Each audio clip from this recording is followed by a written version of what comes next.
અમદાવાદમાં અનલિમિટેડ ગુજરાતી થાળી તો ઘણી જગ્યાએ મળે છે, પણ આ એફોર્ડેબલ થાળી કેટલી વર્થ છે આજે એ જોઈએ. Hello friends, welcome to my channel hunger club. હું છું ઈશા અને આજે હું આવી છું ભુયંગ દેવમાં રીતિ રિવાજ રેસ્ટોરન્ટમાં, જ્યાં અમે ટ્રાય કરવાના છે અહીંયાની ઓથેન્ટિક ગુજરાતી થાળી. તો આ વિડીયોને એન્ડ સુધી જરૂર જોજો અને અગર તમે ચેનલ પર નવા છો તો સબસ્ક્રાઇબ કરવાનું ના ભૂલજો. તો અમે અંદર આવી ગયા છે. અહીંયા આગળ એટલું બધું ક્રાઉડ છે કે અમે સાઈડમાં એને વાત કરી રહ્યા છે. તો ચલો અહીંયાના જે ઓનર છે જિજ્ઞાસાબેન, એમને આપણે મળીએ. કેમ છો જિજ્ઞાસાબેન?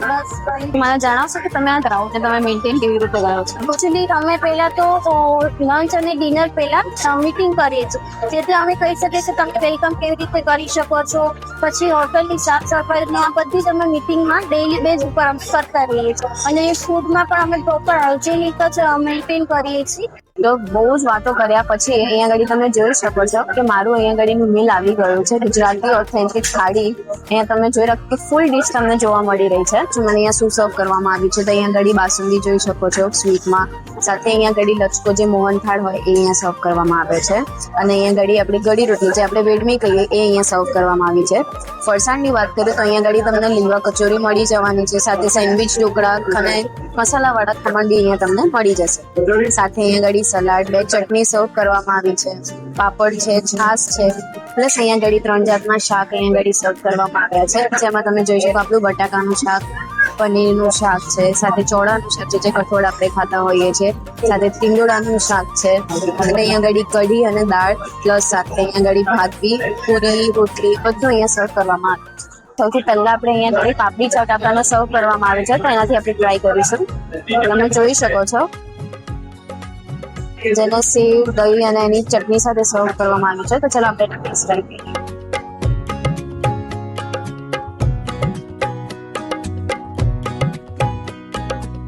ટેંગી ફ્લેવર છે, મસ્ત લાગી રહી છે પાપડી ચાટ.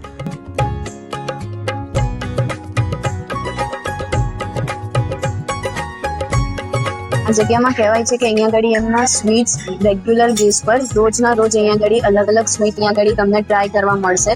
તો હું એકવાર જરૂર કહીશ કે અહીંયા આગળ તમે સ્વીટ આવો તો તમને બે એના અલગ અલગ સ્વીટ ને ફૂડ ખાવાની મજા આવશે. અહીંયા આગળ મેં 2 એમના શાક ટ્રાય કર્યા.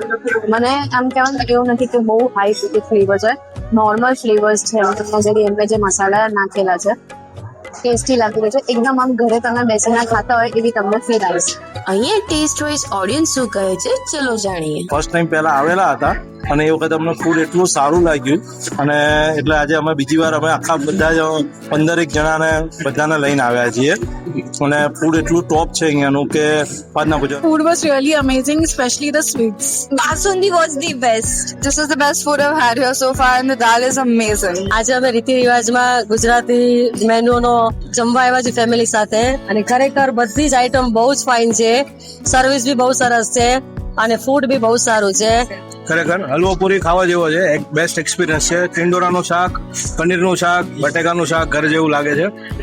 અમને તો અહીંયા ગાડી ખરેખર ખાઈને બહુ મજા આવી. અમે પેટ ભરીને અહીંયા ગાડી જમ્યા છે. તો ચલો હું તમને અહીંયાનું લોકેશન જણાવી દઉં. લોકેશન હું કહું તો ભુયંગદેવ 4 રસ્તાથી થોડાક તમે આગળ આવશો તો ત્યાં આગળ તમને સોલારિસ બિઝનેસ હબ દેખાશે. એની એક્ઝેક્ટ સામેની સાઈડ અહીંયા બિલ્ડિંગ છે, ત્યાં રીતિ રિવાજ આવેલું છે. તમને ત્યાં હાઇલાઇટેડ થઈ જશે. સાથે તમને આ જગ્યાની હું તમને વાત કરું તો ફૂડમાં ખરેખર કોઈ કોમ્પ્રોમાઇઝ નથી. હાઇજીનને લઈને ધ્યાન રાખવામાં આવે છે, સાથે ક્વોલિટીનું બી એટલું ધ્યાન રાખવામાં આવે છે. ફૂડ તમને ખરેખર ઘર જેવું લાગશે. પ્લસ ગુજરાતી ખાવા જે લોકોને પ્રોપર ભાવતું હોય છે, જે લોકો શોધતા હોય છે સારી જગ્યા ગુજરાતી થાળી માટે, તો આ જગ્યાને મિસ ના કરતા.